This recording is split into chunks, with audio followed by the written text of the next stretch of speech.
औरत को दर्द नहीं होता। ये कहानी रिया की है, जो कि एक बड़ी बिजनेस वुमन है। उसको किसी के दर्द से कोई फर्क नहीं पड़ता। उसके लिए अपने काम से बढ़कर कुछ नहीं। ये क्या बना रखा है? ये खिलाओगे तुम उनको? माफ करना छोटी मालकिन, मैं फिर से बना देता हूँ। अरे क्या हुआ बहू, क्यों चिल्ला रही हो इन पर इतनी सुबह सुबह? अब क्या कर दिया इन्होंने? मम्मी जी, अभी दोपहर को मेरे बहुत ही इम्पोर्टेंट गेस्ट आने वाले हैं और इनका खाना ऐसा है बेस्वाद। अगर ये खाएंगे तो क्या सोचेंगे? इनको अभी के अभी नौकरी से निकाल दो। मुझे ऐसे लोग काम पर नहीं चाहिए जिनको ठीक से काम करना नहीं आता। अरे लेकिन बहू, ये बहुत सालों से हमारे लिए काम कर रहे हैं, ऐसा कैसे निकाल दे? हाँ मेम साहब, मुझे नौकरी से मत निकालिए। मैं अच्छे से काम करूंगा, आपको शिकायत का कोई मौका नहीं दूंगा। मैंने एक बार जो बोल दिया सो बोल दिया। जल्दी से कोई नया शेफ ढूंढ कर लाओ। अगले दिन ऑफिस में, ये सब क्या है? अभी तक ये काम पूरा क्यों नहीं हुआ है? वो क्या? किसको दिया था मैंने ये काम? उसको अभी मेरे सामने बुला कर लाओ। जी मैम। मैम, वो सर्वर में थोड़ी दिक्कत आ गई थी। किसके? तुम्हारी या कंप्यूटर के? वो मैम, बात ये है कि जितना वक्त तुम आज मुझे समझाने में जाया कर रहे हो ना, उतना वक्त अगर तुमने कल इस काम को करने में किया होता तो आज ये पूरा हो जाता। तुम्हें नौकरी से निकाला जाता है। मैम प्लीज ऐसा मत करिए, मेरे छोटे छोटे बच्चे हैं, अगर मेरी नौकरी चली गई तो। ये सब तुमको ऐसा काम करने से पहले सोचना चाहिए था। मैम मुझे एक मौका और दीजिए, मैं अभी पूरा करके लाता हूँ। ये जो मौका था, यही तुम्हारा आखिरी मौका था जो तुमने गंवा दिया।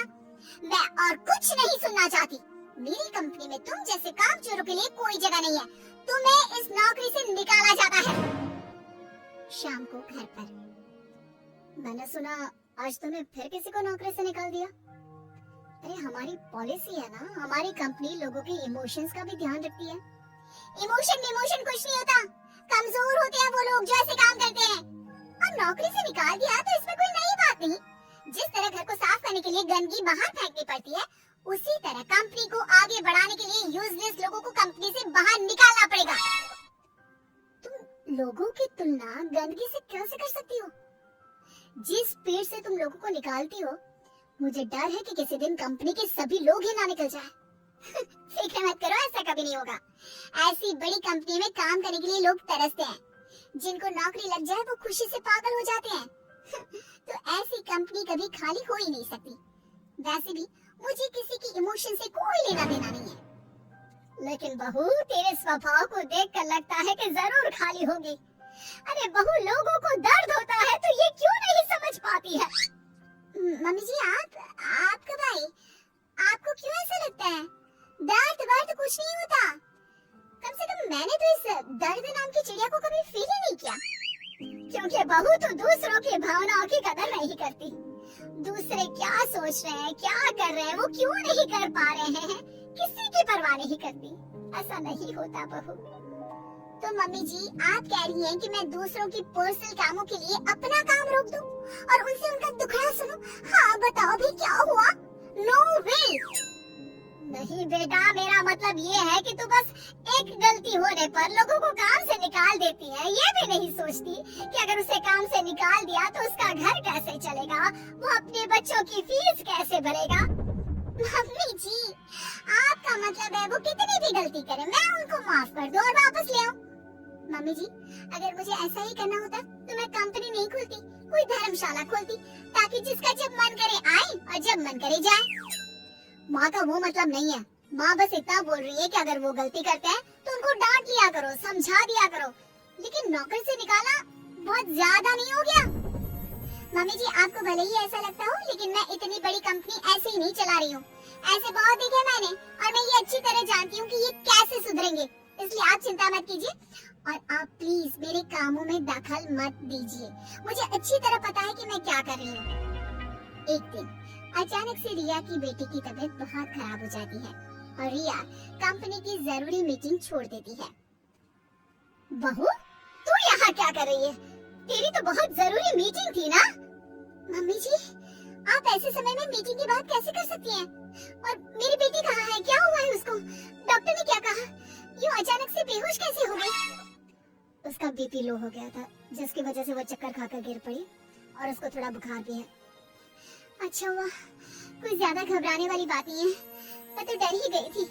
और बहू तेरी मीटिंग, उसका क्या हुआ? तुझे तो भारी नुकसान हो गया होगा।